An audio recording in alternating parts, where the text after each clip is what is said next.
I prepare myself, then push the door with the automatic turnstile with my hands. And...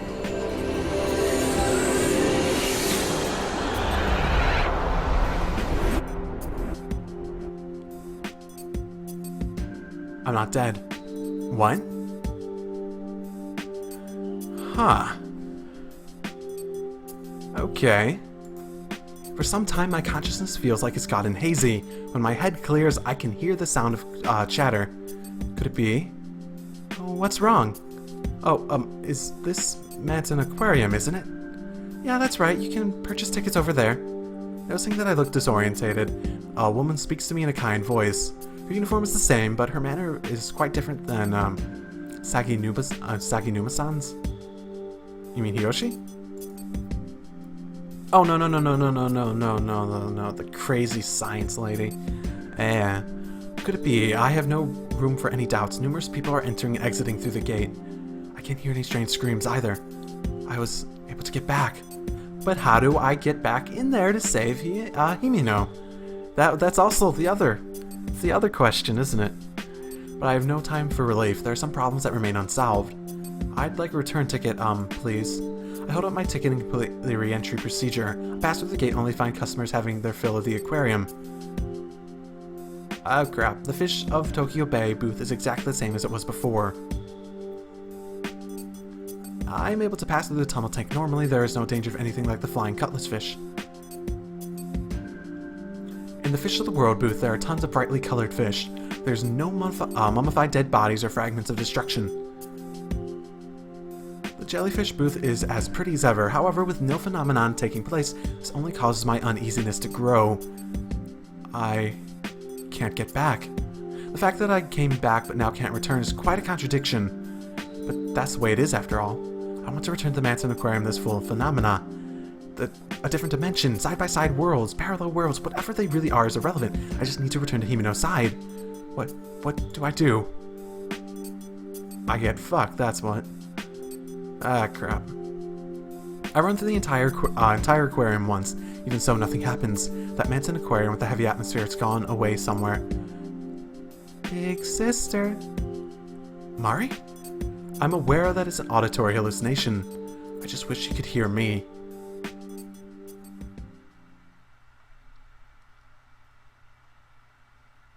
After that, I search for Himino until the building closes. But with a staff member hanging around and urging me to go home, I'm finally forced out. Slumping my shoulders, I tell the police what happened. They don't believe me. You think they're gonna believe me? This is almost definitely a bad end. 5 days ago, Himino's parents filed a missing persons report. Despite my frantic feelings, no news comes about Himino. A clownfish. Oh no. Oh no. On my end. The diary. That sounds just like the... Oh my goodness, no. On my end, I haven't had any major accidents. Regards to myself, even outside the aquarium, I begun to see fish. I trip over things that aren't there. I start to feel like I'm going to drown. Mom and everyone else are worried about me. For the past 3 days, it's been getting hard to breathe. It's hard to breathe.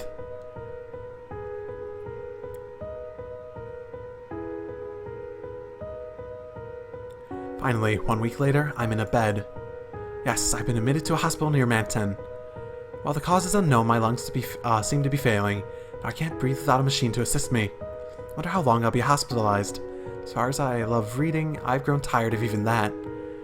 You should play visual novels or video games. JRPGs will fill your time to the bone. Get Trails of Cold Steel. That game is fucking long as shit. that'll take up your time for quite a while. From the hospital window, I can see the top of Manten East building. Himino. Even though I want to speak her name, my voice won't come out. My trachea is just too weak for it. If I can, I want to eat ice cream once more. My beloved cookies and cream. My beloved Himino.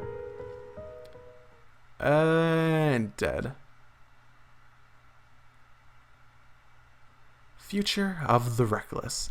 Yep, it was very reckless, but it's more curious cat going to die. Yep, so much for that. Whoops. I have no better excuse. But now I know. I died once for it, but now I know.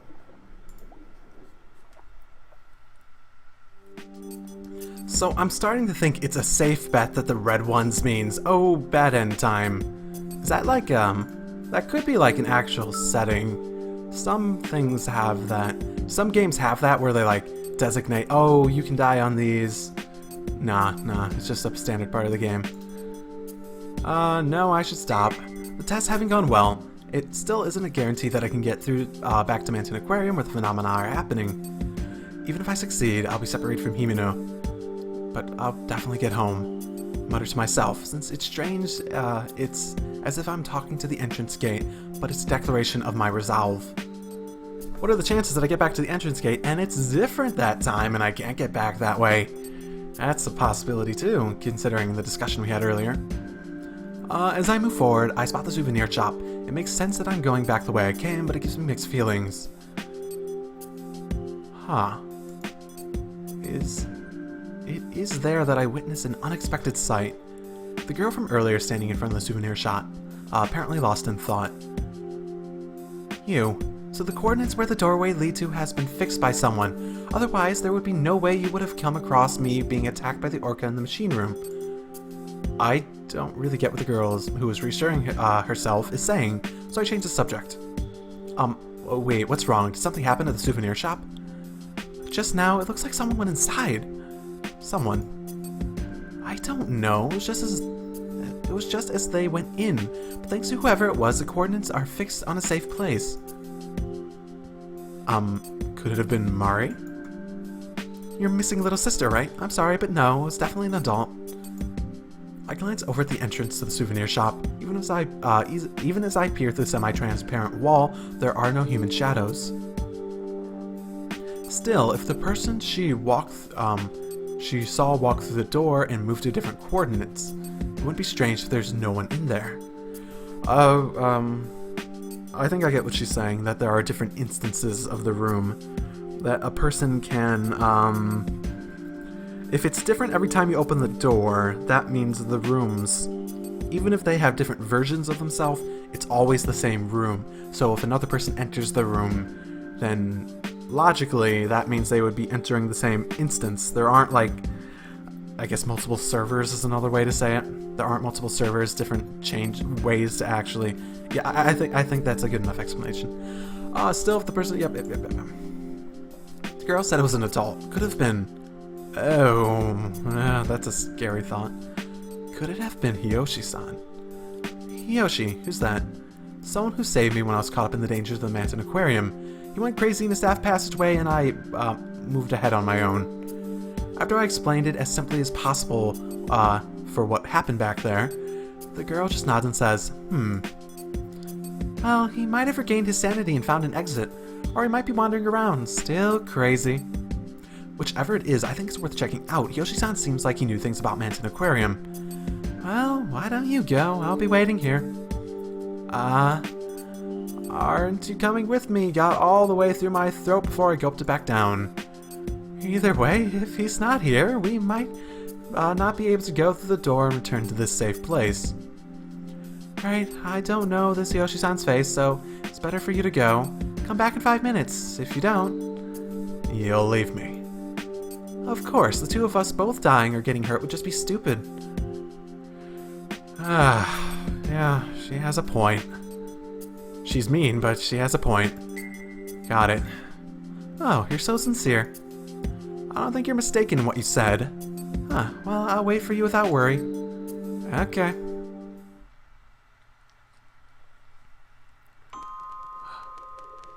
Oh, crap, it's definitely him. Oh, wait, no, that was... Well, I was gonna go in here either way. Probably just depends on my terms of how much that girl actually likes me. Quietly, I open the door to the souvenir shop.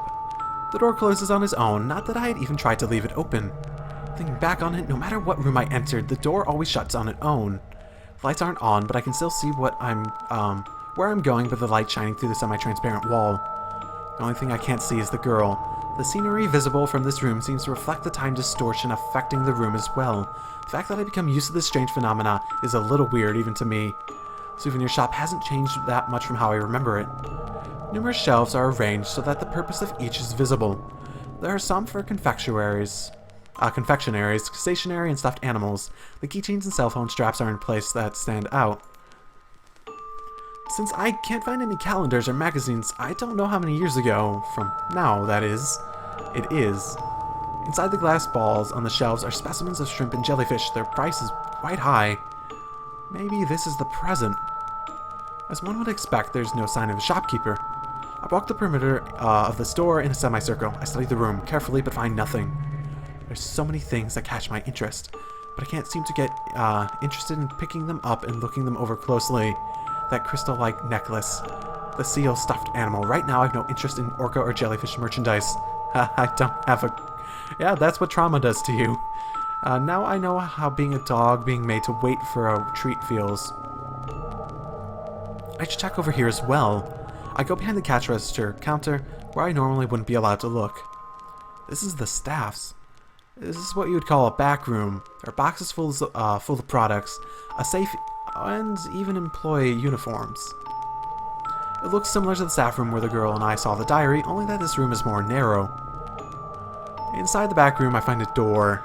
Since this place is for bringing in merchandise, it makes sense that there would be a passageway connecting it to somewhere else. I reach out to see for myself, but it's locked. No good, huh? As I turn back, thinking that this has been fruitless, I find something. A lanyard with an ID card. It's been thrown on the ground, so I pick it up and take a closer look. I strain my eyes in the darkness. It bears the name Hiyoshi Kenji.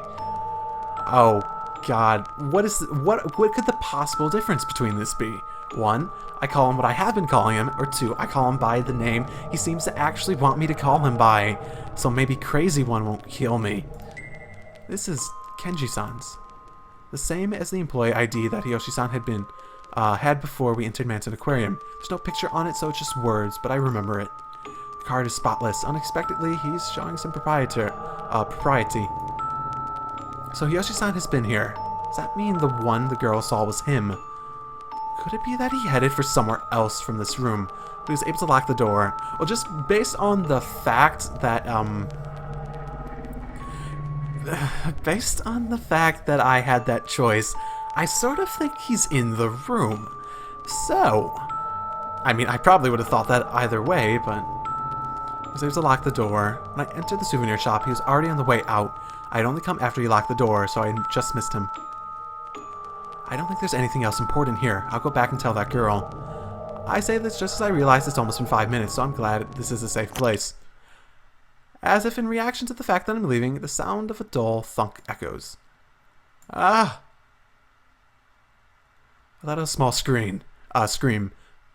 That sound is that of something falling.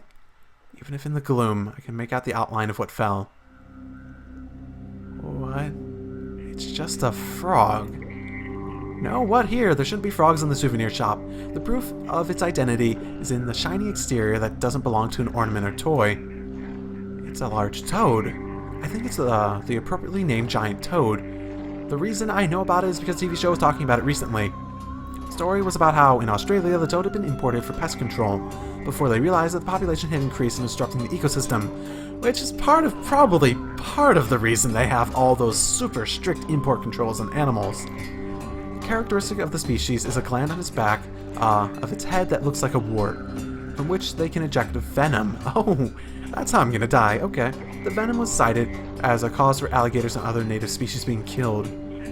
That's right, poison. What bad luck. Oh, yeah, let's call it luck and not just inevitability. I think I clenched my fist. But it's only one. Put a little more space than necessary between us in order to avoid the giant toad. That way, even if there's another lurking nearby, I should be okay. The shells become a wall for me. Even though frogs have the ability to jump, they shouldn't reach that height. It's really loud for just being one toad, making a gwa sound rather than the normal croak. Gwa, gwa, gwa. Though it's poisonous, hearing it cry in a safe place like this makes me think of it as cute. Even though I think that, I can't be careless. A plopping sound resonates once more. The toad cries out, going from a death rattle-like sound to a thin breathing, and finally a pause. Soon resumes with an even lower voice than before. What? Huh. Another toad fell, and I just got an achievement called Not Yet. I don't think that my capture software gets that, but I got an achievement called Not Yet, and I don't really know why I just got an achievement. I take a look at where the toad was. Ah, it's nothing less than ghastly. The toad has been crushed by another frog that has fallen from the ceiling. Its forelegs are widespread, its internal organs leaking from its abdomen due to the That isn't all. The second frog has a white striped pattern characteristic of a certain type, but I don't know its name. The other frog fell and the giant toad has simulated the gland, so naturally poison leaked out. At the edge of its right foot, its toes have begun melting. Oh, is it that type of poison? Ooh. Melting? No way. Frog's poison isn't acid. It paralyzes or acts as a neurotoxin. If it gets in your eyes, you can lose your eyesight, but basically for catching prey by poisoning it to death. Its poison is different and more brutal. However, the second frog is more than menacing. As if taking vengeance for the right leg it lost to the poison, it secretes its own venom. The toad's corpse puts up no resistance, its body steadily melting away. I pinch my nose at the mixed stench of the dead body and acid. Even as my spine grows cold, the room steadily becomes human. Most likely due to the breath of the living creatures in the room. How many living creatures are there? The sight of the frog melting away from the poison is enough to make me to cause a bite to rise up in me for a moment. There's no way I can look away from it. Beyond the fact that I don't know what's going to happen next, I have to pay attention as I head for the exit. I look up at the ceiling, but there's no sign that I'm being followed by any frogs. It's as if they fell from nowhere. If one follows me, that means this place is not safe anymore. I speed up as I head for the exit. The reason I don't break into a full run is because I know I might fall or trip at a time like this. Plop, plop, plop. And nearby sounds fill me with fear and despair. Despair! Oh, crap. Okay. Getting close to the run. Is that water on the ground now, too? Frogs fall right in front of me. 3, 4. It becomes difficult to count them. Just as I panic and attempt to turn back, I hear noises from behind me. Croak, wah, they begin to speak in unison. The frogs are actually singing in a round, but I hate that they sound so joyful. Hearing the frogs croak on either side of me leaves me with nothing but fear. If I step on one of them, the poison will probably dissolve my foot. That being said, there is enough room to leap over them, and if I do, one of them may jump up and touch me. As if preparing to attack me while I'm off guard, their numbers increase even further. Crowded into such a small space, they are melting each other's body with their poison. I avert my eyes from the damaged frogs. As the danger increases, it's not the tragedy I can continue to watch. The amount of bodily fluids on the floor increases. The frogs who step in the puddles of poison have their toes melted off. They secrete their own fluids and the cycle repeats. On top of that, there are those whose bodies are melted by their own poison as well. Somehow surpassing whatever is welling up inside me, I finally finalize my plan. Over here, pull some merchandise off the shelves with my hand and make some space. The original 2 are still left, but it's better than being surrounded. I step out of the floor and leave the shelf. To keep them from reproducing any more quickly. No. No, no. Boy, there's more colors. As if they had been lying in wait, numerous frogs fall from every which way. They're small creatures with shrill voices, red, yellow, blue, green, striped, and varied. These intense amounts of color saturations make me feel sick. I know this variety of frog well. Among poisonous frogs is the most infamous type, a poison dart frog. I've heard of that. Yeah, I've actually heard of that. Yeah, weird. Even under normal circumstances, it carries deadly poison stronger than used in blow darts. If the strength of that poison has been taken to intense levels like the other creatures here, it could probably instantaneously melt even my bones. What should I? There's still a distance between the door and I. 3 steps. No matter what, I can't take those 3 steps. There's nowhere for my feet to land. The floor is covered with squishy bodies of frogs and their acidic, poisonous fluids, as well as the corpse of the frogs that had melted together. Not knowing where they're coming from, there's nothing I can do. Even the sweat falling from my forehead seems like venom to me, as if some kind of illusion. Shit. I don't want to see it as if nothing else can be done, but... You're slow! A light suddenly shines through the darkness. The soft breeze blowing in through the crack returns me to my senses. Cover your eyes. Is that a fire extinguisher this time? Oh, fire extinguishers actually work. Immediately after saying this, the girl pulls the pin from the fire extinguisher she's holding. The entire inside of the souvenir shop is filled with smoke from the fire extinguisher. A fire extinguisher, but now we can't just jump. Now we can't jump over the frogs. I can see what's going on. This isn't all. What do you mean? Almost in sync with the girl's words, the sprinklers activate. A large amount of water immediately sprays us, an amount greater than the strongest rain striking my body. Ugh. When I open my eyes, the girl reaches out her hand with a firm expression. While the water's running, even if you get hit with a little venom, it'll wash right off. Don't be afraid. Just run for it. If you fall, you'll die. The floor is soaked. I might slip. At that moment, I falter, and I'm gonna trust her. Got it.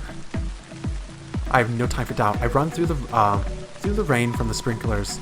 I tried running without looking at my feet. Sensations of squishing the slippery meat continues. The liquid gets scattered about with a squirting sound as washed off in the rain. Just 3 steps. It's just a moment.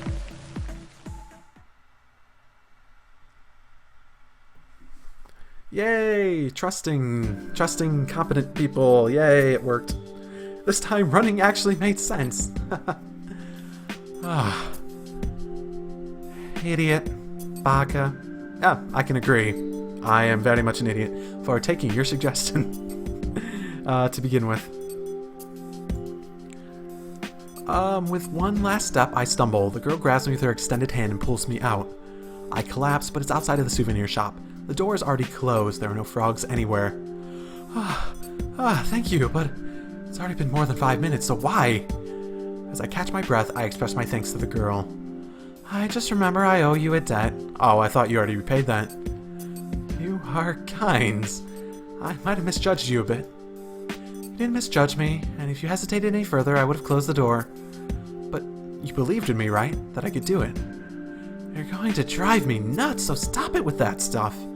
Expressionlessly, the girl says this in a flat tone. Holding onto this gentle feeling, I prepare to move on.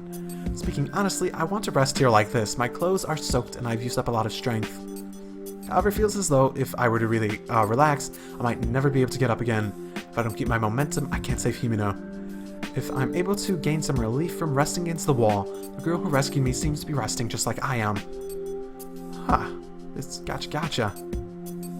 As we are resting against the wall, I realize the type of gotcha situated in front of the souvenir shop has changed.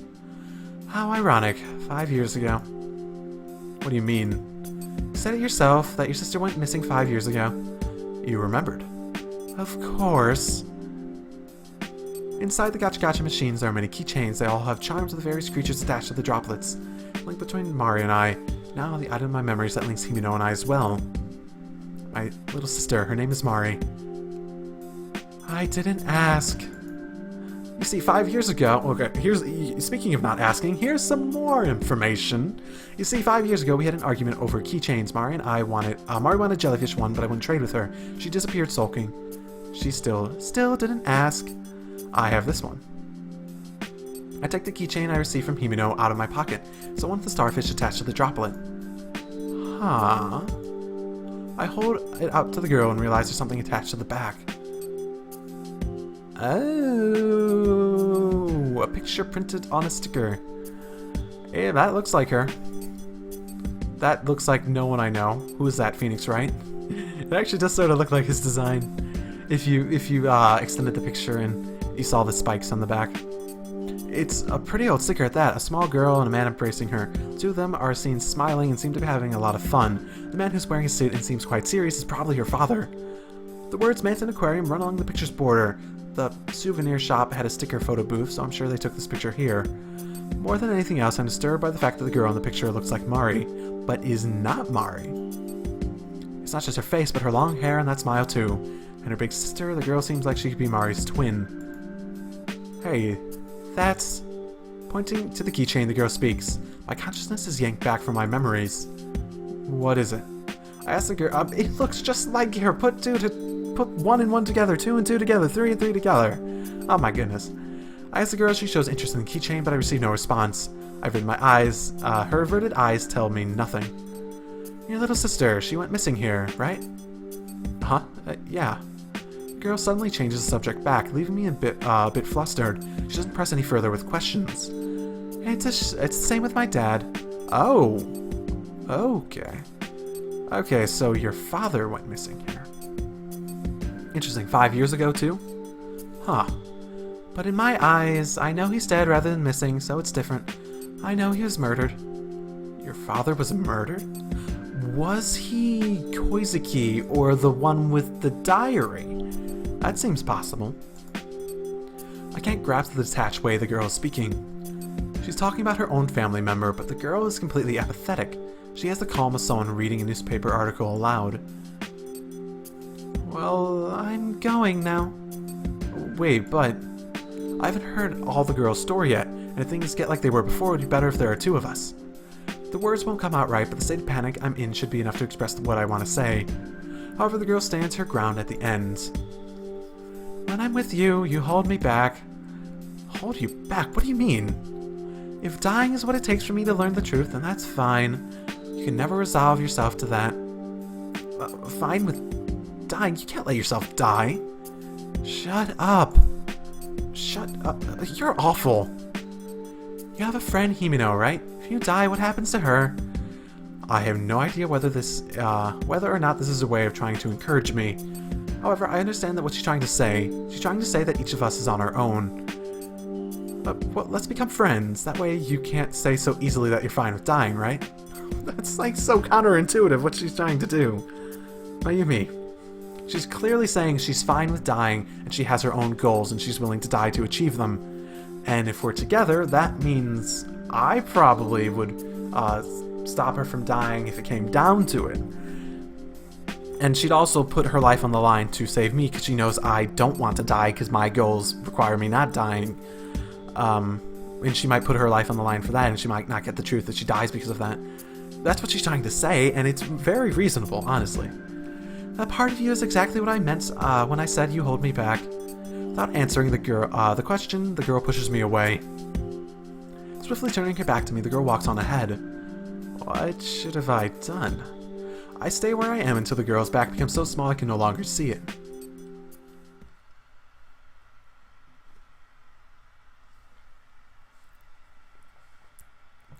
I pass in front of the souvenir shop and end up standing in front of the door to the jellyfish booth. I wonder if the girl's already gone. She ended up in a safe place. She's probably already passed through it. Nothing happens. It takes less than a minute to pass through the jellyfish booth. If by any chance she's still here, we'll surely just meet in passing. The girl is determined to take a different path than I. I wonder what will happen to me. May I return to a point where the tank glass ruptured, or I may end up in the jellyfish booth sometime after the tank glass ruptured. Huh? I never know if I don't try going in. I become cautious. Slowly I open the door. Oh, I'm going to the jellyfish booth. Right. That was the plan, wasn't it?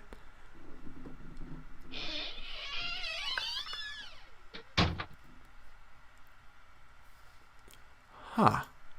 At that moment, the air becomes shaky. That's not ominous. What is this? It's different. The field of view before me becomes red, and the air becomes so cold I could freeze. It's no longer a matter of dimensions, of wondering what time period this is. Something's different. The jellyfish booth is distinctly a different place from the aquarium. All the water in the tanks. It's red. In the jellyfish booth, I know. The transparent jellyfish are illuminated by various colors of lighting. The reds and purples are usually a pretty sight, but this place is different. All the pillar-shaped tanks are bright red. It's a repulsive sight. All of the water has been replaced with what seems to be blood. I have to go.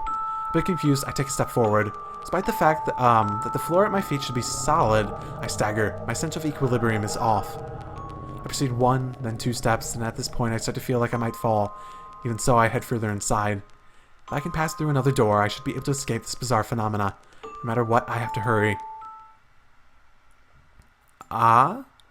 Suddenly I stumble and place my hand on a pillar tank. The temperature of the tank is slightly warmer than that of the cold air. And suddenly... Suddenly, something else happens. Just as I'm about to move forward using the tank to support myself, I peer into the red water. Where there should be jellyfish floating about, there is something completely different. Oh god. Oh! No. I'm unable to stop the scream that bursts from my mouth. An unbelievable sight stops me in my tracks. Oh, that is disturbing. A face. Oh, a face. A human face floats around. Whatever is below the neck appears as though it's been simulated into the blood, blending in with the contents of the tank. It isn't just one of them.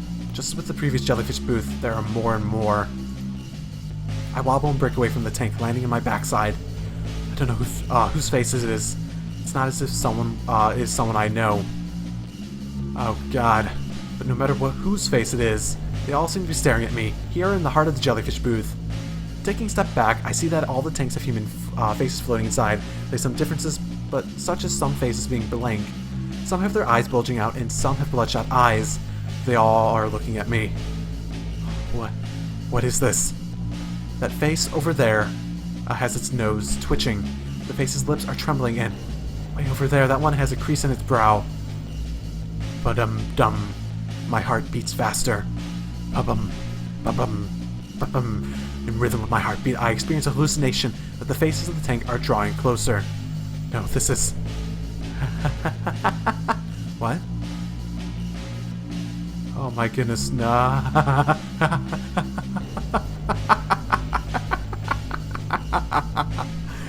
No. This isn't an hallucination. I'm certain that these faces are getting closer to me. The fact that they are getting larger serves as proof. The boundary between the tanks and the air is gradually being removed. This room is becoming all water. The faces swimming in that water, drawing closer to me. As the faces draw closer, the sound within the water grows louder. Rather than someone's laughing voice, the sound of someone sobbing that grows louder instead. Either way is the same to me, wearing away at my mental state. Stop it! A voice unfamiliar to me is sneering at me. Little by little, these unfamiliar faces are closing in on me. Before I realize that my feet can no longer confirm whether the floor is there or not. I have to go. So I put all my strength into my knees. I've already learned at the time that time is of the essence. I have to take some sort of action. Should I use force? Should I steady myself to move more easily? If distance is the issue, then the way I came is just a bit closer. Oh, goodness. Well, that's a good place to stop for the day. I think I'll probably meld these two parts into one. Or not into one, but this one part I'll split it into two. And I'll make 2 episodes out of what I did. Oh god, this is quite the choice. So, the girl is totally not Mari, who actually probably isn't Mari, given I'm talking over this really foreboding music, trying to sum my thoughts. You know, she probably isn't Mari now that I think about it, given that sticker.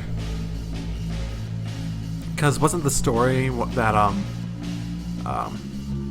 that we came with our mother, and she brought both of us to the aquarium, and I don't think they brought their father too. And I'm quite confident that maybe it could be like a parallel world version of Mari, whose father went disappearing instead of her, and she spent this time looking for her. It could be. Other than that, oh boy, they're starting to make a little bit of sense. It's clearly just like a pocket universe. But why is it happening? There seems to be some sort of connection to people believing in it. And that's where my thought on it lies now. But that is still just what it is, so... Well, either way, I'll see you all next time. Drive safely, when we'll find out... I guess we'll decide to move on or go back. See you next time.